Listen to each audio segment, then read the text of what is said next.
Well, in case you're looking at my cap, it's a little different today.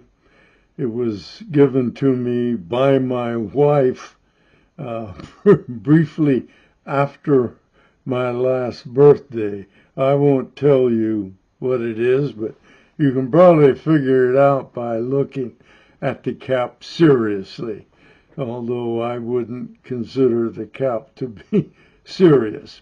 We're looking today at session number 16.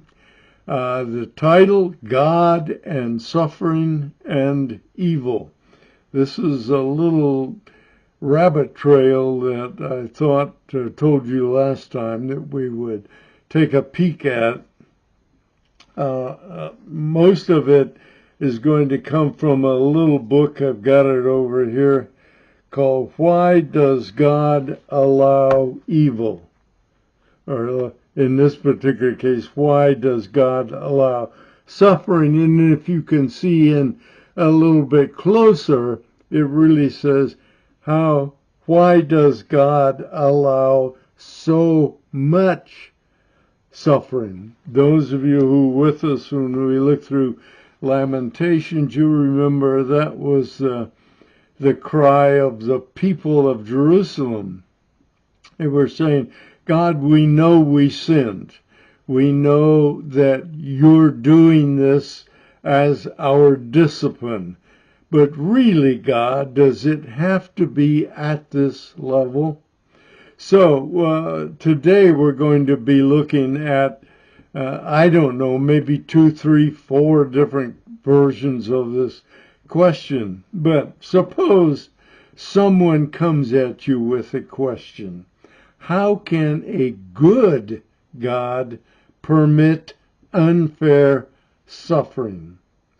Most times is a fact it won't even have the word unfair in it. It'll simply be, how can a good God permit suffering?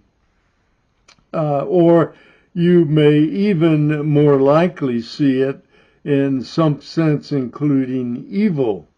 How can an omnipotent, all-powerful, good, all-good God permit evil and suffering? Generally, the question is going to be motivated by one or two motives.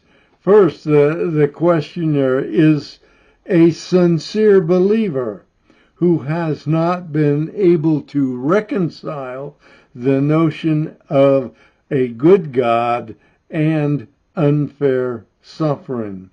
Remember, Peter warned that it might be within God's will for the believer to suffer unfairly. The second type of questioner might be one who is making an attempt to verify his or her refusal to accept the existence of your God. A short version of the challenge is whether God can be both good and omnipotent and not eradicate all evil, which includes suffering. So they're going to say, if God permits evil and suffering, there are really only two choices. He is either not good or he is not all-powerful. He cannot be both and still have evil and suffering. In a very real sense, the argument is either a question of God's character or an attack on the nature and attributes of God and his absolute sovereignty.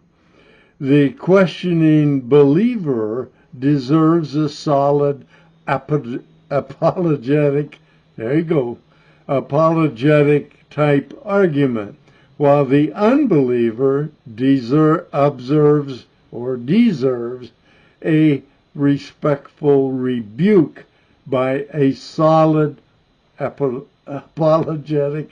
Why am I having trouble with a word that's very common to me as a mathematician, an apologetic type reproof. So no matter which type of challenger you have with this questioner, you need to know how to answer. Similar to Peter's statement about being able to give an answer to why your hope is as it is. While the Latin word for agnostic is the same word as for ignoramus, and Scripture calls an atheist a fool, one's response still needs to be sincere, factual, logically sound, reasonable, humble, and respectful, even if the person is challenging the existence of God. Remember, the only real reason for challenging the existence of God is so that there is no God and you are not accountable to Him. So, in either case, whether it's a sincere believer or an agnostic, an atheist, an unbeliever, a skeptic, whatever terms you want to apply, your response must generate encouragement for the wondering believer and a reason for the skeptic to reconsider his belief or her belief. The problem to be bridged, is that a mixed metaphor? A problem to be bridged? Yeah, maybe not. Anyhow, the problem is the seemingly insurmountable gap between the existence of evil and suffering and the true nature of the God who exists. You have to be able to reconcile both. Fortunately, God isn't silent in any way, let alone in this matter. He has spoken definitively. Don't back away from it. Don't assume that you don't have an answer, because you can have an answer.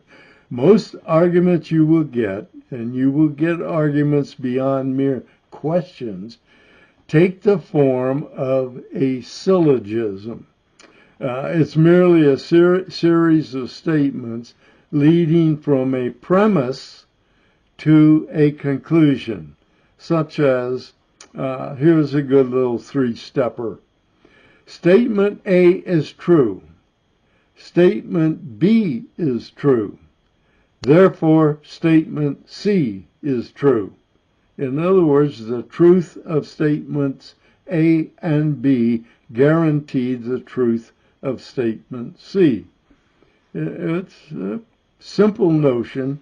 It can be a little bit more difficult to pull off an argument based on such a syllogism.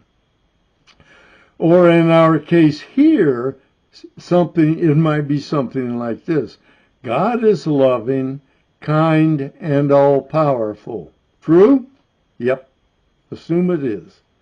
Yet evil and unfair suffering exist in the world. True? Yes. Therefore, such a God does not exist. That's the typical syllogistic argument you will see here. But the question is, does that third statement, therefore such a God does not exist, necessarily be true because the first two are true? So, we'll not get into that yet. The entire assumption of such arguments is based on the irreconcilability between God's attributes and the existence of evil and suffering. That's that is the Achilles heel of most anti-God arguments here, because one can reconcile God's attributes with the existence of evil and suffering. So, we have this question. How can the believer reconcile the simultaneous existence of both a good, omnipotent God and evil and suffering? How do you actually make the case that those are reconcilable? Well, let's take a look and begin. We're not going to finish it today, but we'll get a start, we'll set things up, and then we'll finish it off next time. Simple responses are not going to work, folks, because people will come back at you with simple arguments. We're not going to punt, but we're going to need more. God has given us more. Would you expect less of our God? You might keep two other questions in mind. Why must evil exist? And that's going to be one of our points, that God says evil must exist. How does God figure in this dilemma of evil's existence?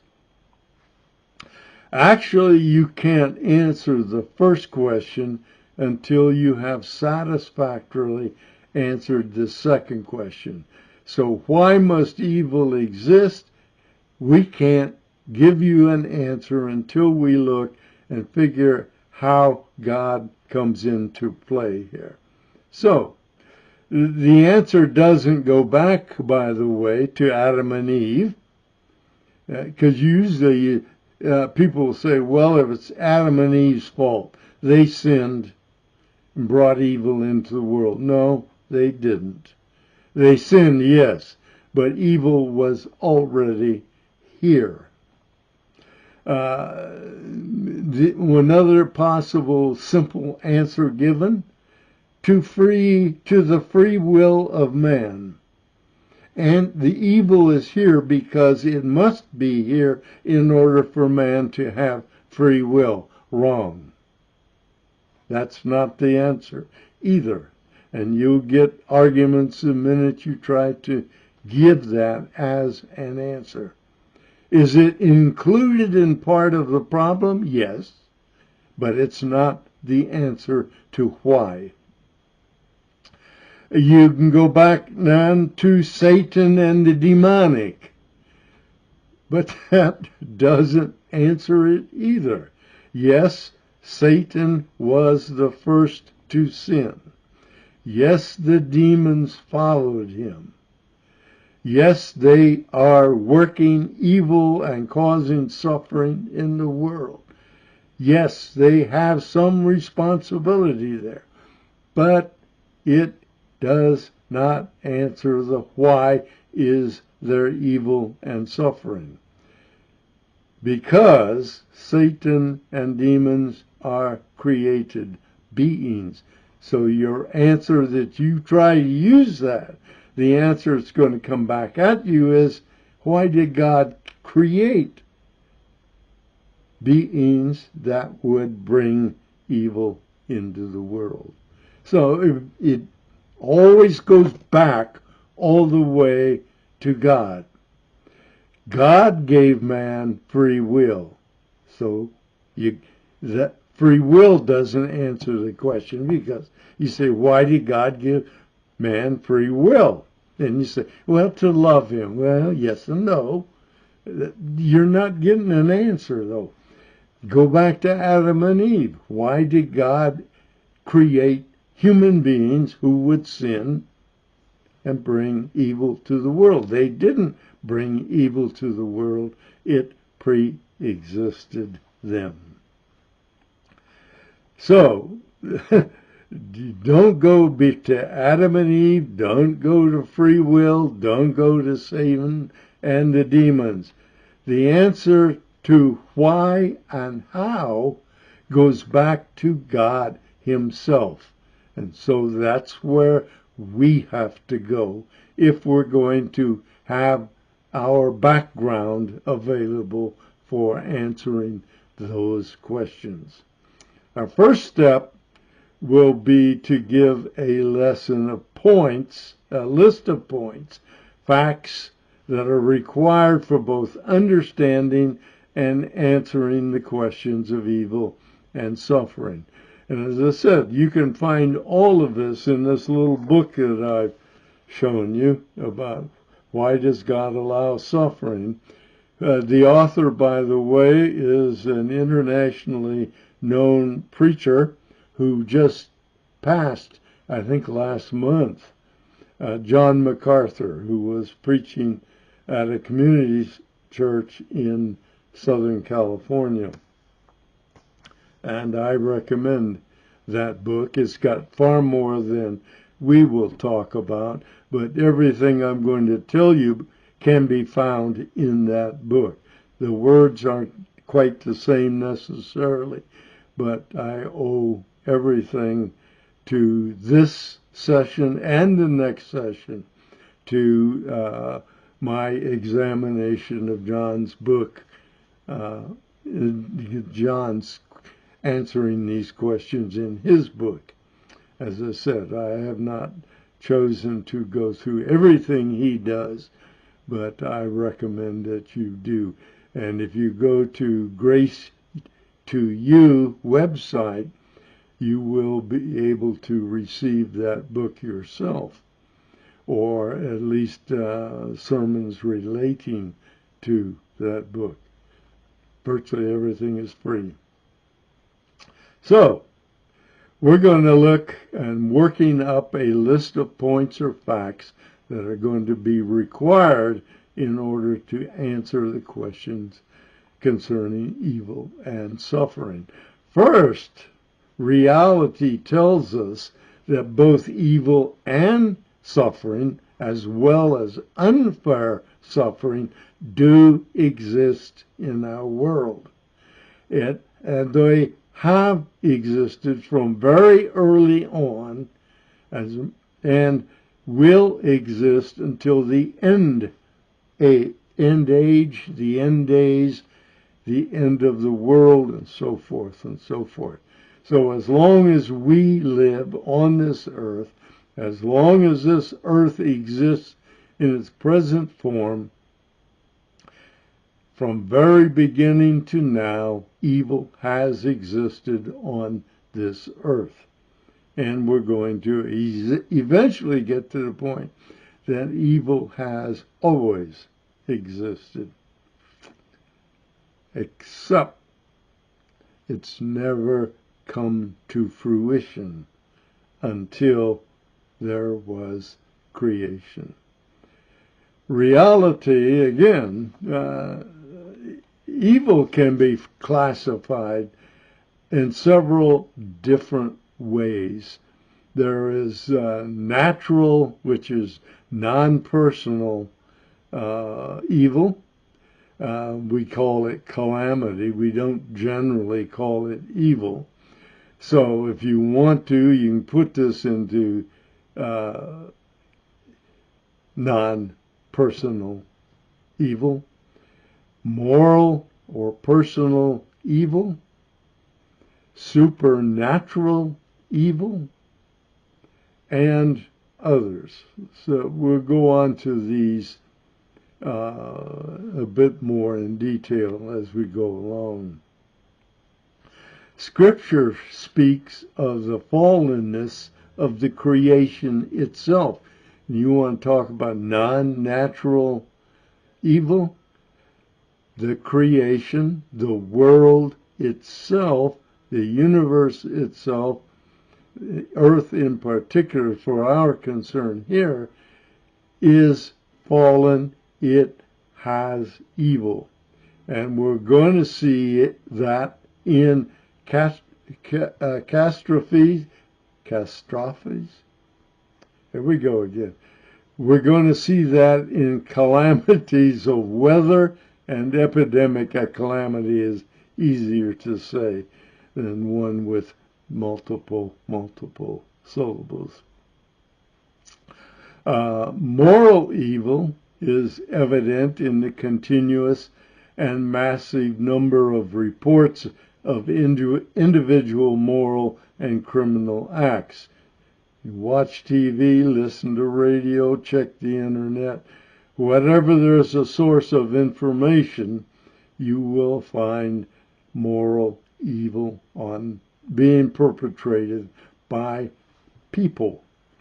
And none of us are exempt. Immoral sinners and evil spirits in a fallen world. There's the supernatural with the evil spirits, of course. One more thought, and then we'll shift gears a bit. Evil will never end on this earth. It will simply be confined in hell. As a matter of fact, I shouldn't even have said of on this earth, should I? Evil will never end. It will simply be confined to hell. Think about that. That's where evil will be locked up. But then there's God. He created everything. He owns everything. He rules everything. He controls everything according to his own plan. He is absolutely sovereign, as we saw when we looked at the attributes of God. He will bring all things to a conclusion in his own time and in his own way. He created it, he owns it, he rules it, he controls it. He will bring it to a conclusion. He will end what we are now concerned about. That God and those things have always been and never will not be true. You must swallow that again. Our God and evil and suffering have always been and never will not be true. It might run a little bit of hedge on the suffering, because the suffering we're talking about didn't come to being until there were people to suffer. So, evil, however, has always been and never will not be true. And again, I better back up a bit. Evil has always been possible. But until there were creating beings, evil was never brought to fruition. I'm stammering around a bit. I don't want you to get a simple answer. You can see that I'm stammering around, so I must have some difficulty with these answers. So, let's ask another question or two. What can God do? Anything? He's omnipotent, right? No, he can't do anything. We saw that when we were looking at the attributes of God. He can't do anything that's logically impossible. He can't do anything in opposition or that contradicts any of his personal attributes. But he can do whatever he chooses to do. He just cannot nor will not choose everything. But whatever he chooses to do, he can do. And he will do. Who can stop him? Who can stop God? Who can override him so that stopping him from doing whatever he chooses? Whatever he declares he will do? Who can stop him? Answer is simple. No one. No thing. No being can stop God from doing anything he wills and chooses. Look at Deuteronomy 32. We're not looking at the things in 1 Peter specifically today, but we are not avoiding Scripture either. As a matter of fact, we better not. Our answers better be consistent with Scripture. Deuteronomy chapter 32, verses 39, 40, and 41. See now that I, this is Yahweh speaking, see now that I am. Some translations, most translations say, see that I am he. But that's really the right word for saying I am, period. So we have the great I am, Yahweh, speaking to Israel. And there is no God beside me. Now watch this. Two sides of a coin. It is I who put to death and give life. Yahweh gives life. Yahweh claims life, takes life. And that is his claim. I do both. Look at the next pair. Same coin, both sides. I have wounded. It is I who heal. I heal, but I also wound. I do both. And there is no one who can deliver from my hand. What's he saying? I do what I choose to do. Indeed, I lift up my hand to heaven and say as I live forever, in verse 41, if I sharpen my flashing sword, and my hand takes hold on justice, I will render vengeance on my adversaries, and I will repay those who hate me. Now, take in something additional in Exodus 4, verse 11. And Yahweh said to him, and this is Moses, who has made man's mouth? Or who makes him dumb, or deaf, or seeing, or blind? Is it not I, Yahweh? You didn't see what God is saying to Moses? I make man as I choose to make man.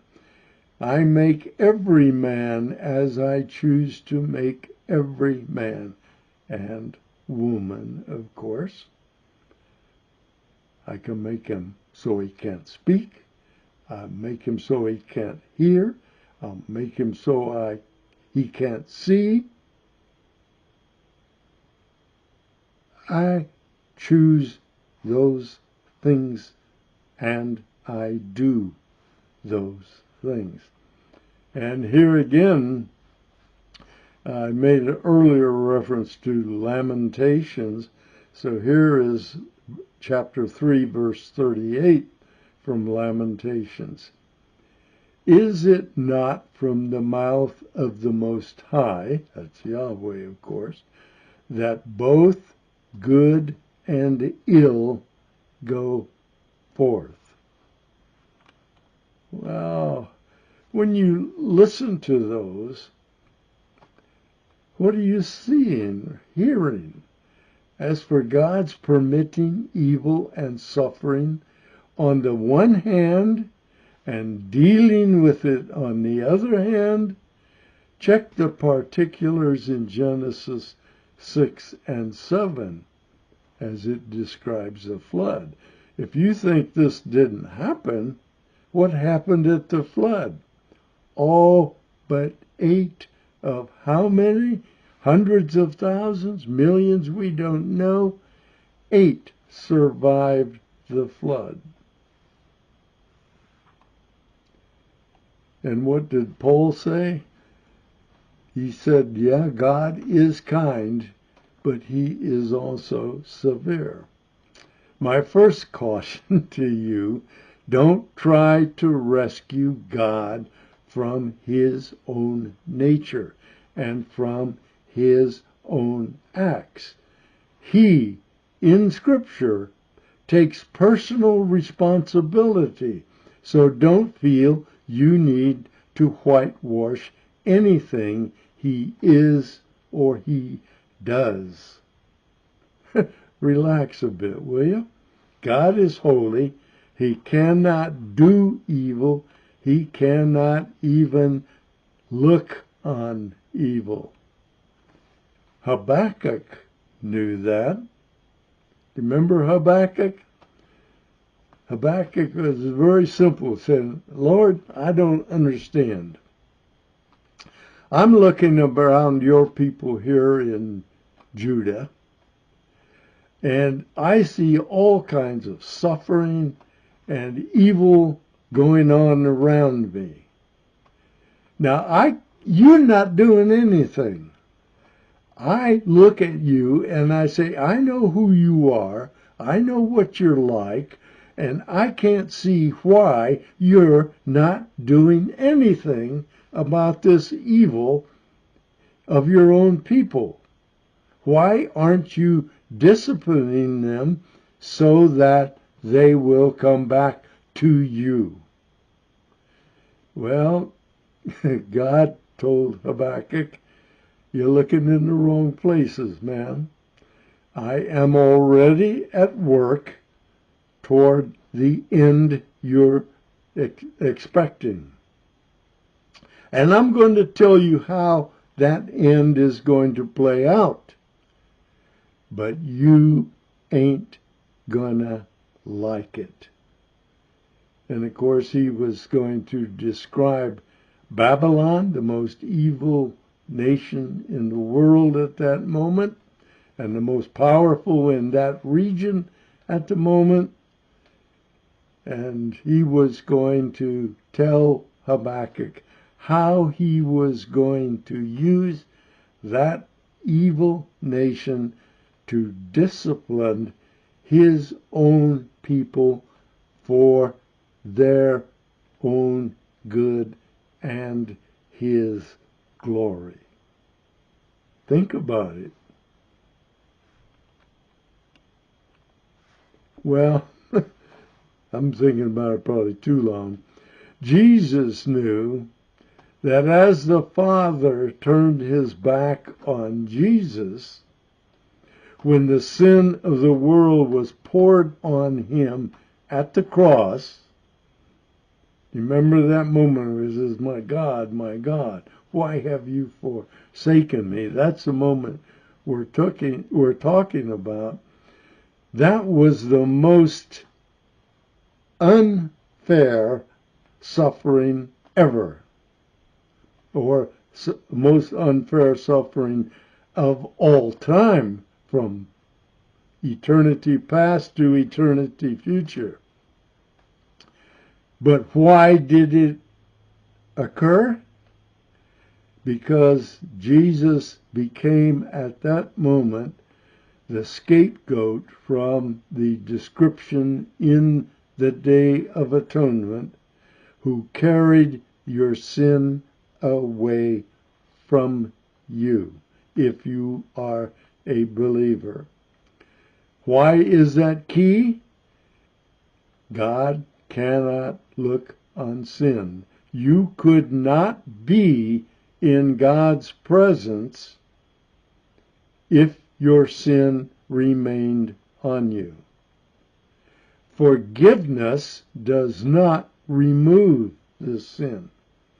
It's that scapegoat activity, the scapegoat portion, which says, in God's sight, your sin was taken away. Not only forgiven by saying, now you do not have to pay the price of spiritual death eternally, but that's gone. But now, because of the scapegoat activity of Christ, taking your sin away from you, you have direct access to God. So,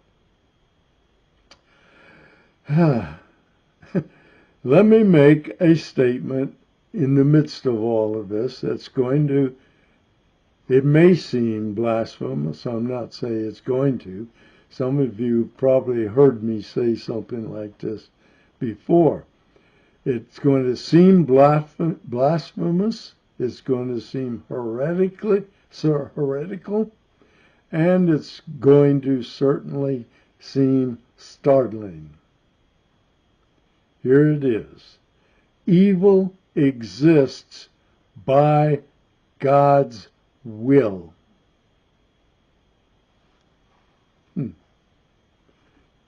Well, think about it.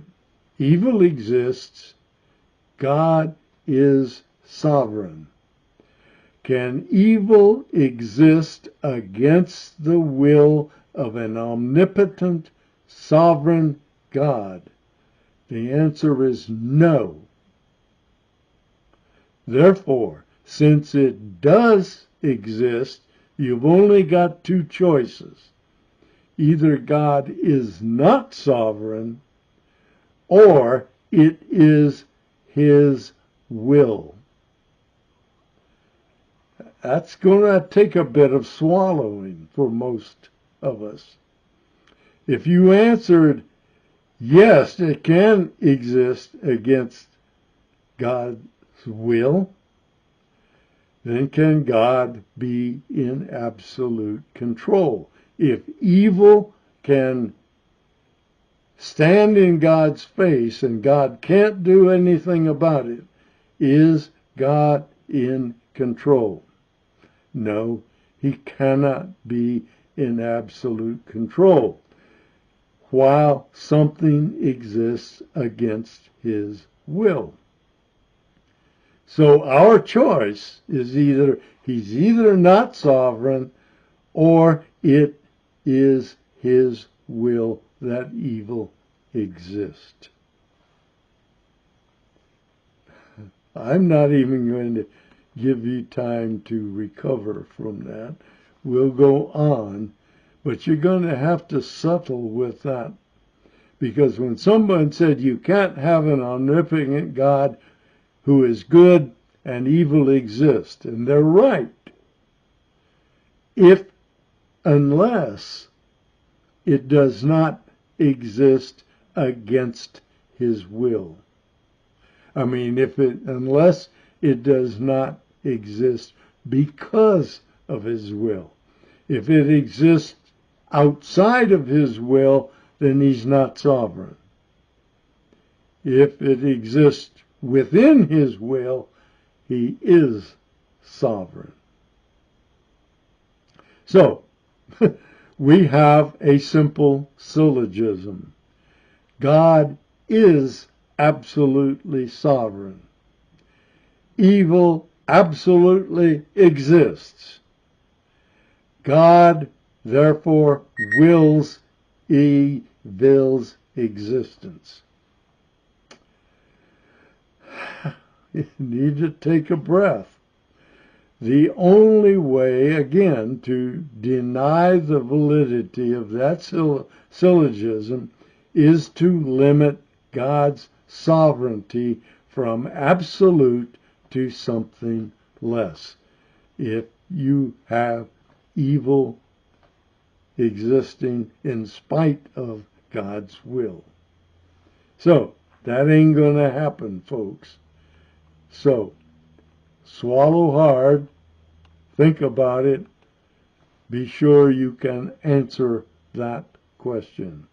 God's sovereignty is going to lead to more syllogisms like that. Yahweh says as much through Isaiah. Look at Isaiah 45, verses 5, 6, and 7. I am Yahweh, and there is no other. By the way, in Isaiah 40 through 49, God repeats these statements over and over and over again. Besides me, there is no God. If there's someone sovereign, it's me. I will gird you, though you have not known me, that men may know from the rising to the setting of the sun that there is no one beside me, the one forming light and creating darkness. That's something you don't typically associate with God either. Causing well-being and creating calamity. I am Yahweh who does all these. What were these things? Forming light, creating darkness. Causing well-being, creating calamity. God claims that he does these things that people say can't exist if he exists. Wrong. He says they exist because I do them. I choose that they exist. If you read the chapters again, 40 through 49 of Isaiah, you're going to find God saying much the same thing over and over and over and over and over again. But he does add a quick warning. If that wasn't enough, look at Isaiah further in 45, verses 9 through 12. Woe to the one who quarrels with his maker. You want to argue with Yahweh about what he can and does or will do? He first says woe. Remember, the woe is the opposite of blessing. And he goes on. An earthenware vessel among the vessels of earth. Will the clay say to the potter, "What are you doing?" Or the thing you are making say, "He ain't got no hands." He has no hands.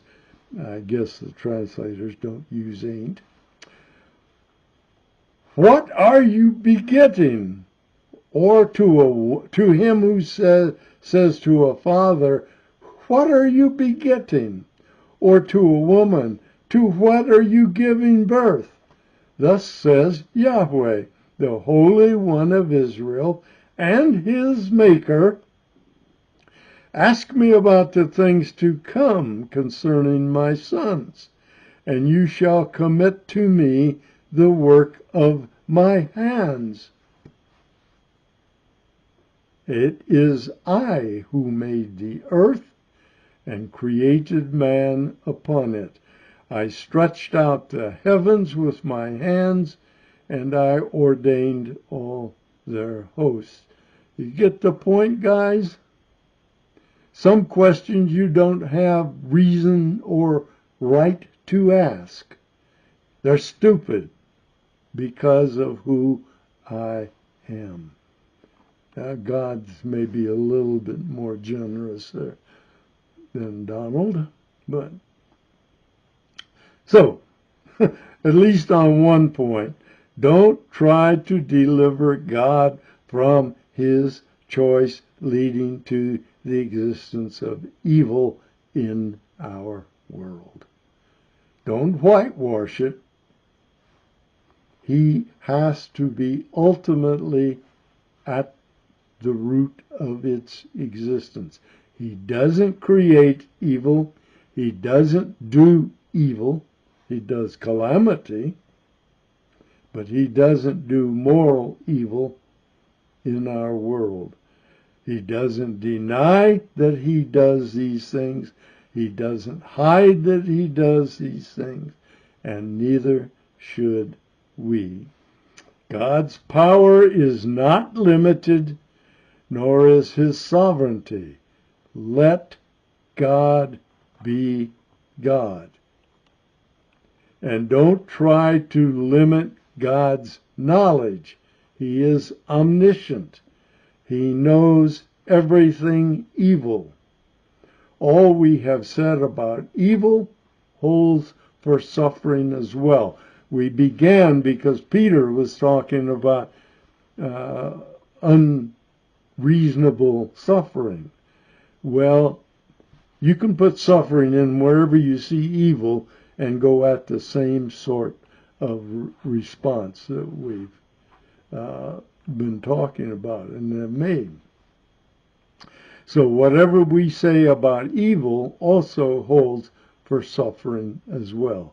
And everything we have said to this point will be central to our arguments against all the accusations others will make about God versus evil. We're going there next time. So, what is the one major point to take away from today? God wills the existence of evil. It is within his will. It is not in opposition to his will. Hang tough, because this is tough. This is hard. This is hard to swallow. But we're looking at it from what God says about himself. We'll see you